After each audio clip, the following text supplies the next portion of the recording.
Là dove c'era un vecchio stabile abbandonato, ora c'è uno spazio aperto. A poco più di un anno dall'abbattimento dell'ex Palazzina Avis di Piazza De Gasperi, primo passo per la riqualifica di un'area di Padova da sempre degradata, arriva il progetto finale che punta a far rinascere questo angolo di città, considerato una roccaforte dello spaccio di droga.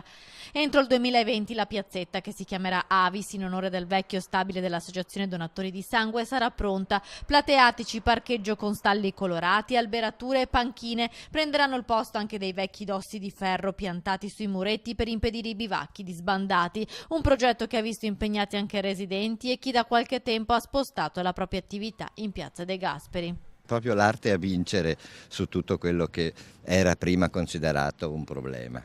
Adesso sembra abbastanza problematica, specie in certe parti che lo è rimasta ancora, ma che si sta comunque tutto ripacificando.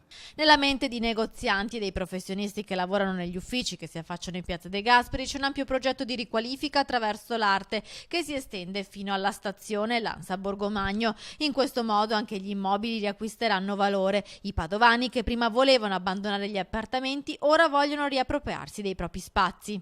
E oltre all'abbattimento della palazzina che creava un luogo nascosto eccetera, è stato aperto questo passaggio dove c'è più fluidità, c'è più presenza, è tutto più semplice, più facile. Rientrare alla sera e trovare un ambiente sicuro in cui si può camminare senza problemi è una grande cosa. L'obiettivo è quello di rendere la piazza più bella con soluzioni che rendano comunque diano fastidio a spacciatori, ecco. Il cantiere partirà entro il prossimo inverno. Certo, i posti per parcheggiare saranno diminuiti per dare spazio ad alberi e plateatici, ma per i residenti questo non sarà un problema. La piazza così avrà modo di ospitare iniziative di comunità e manterrà sempre una visibilità maggiore.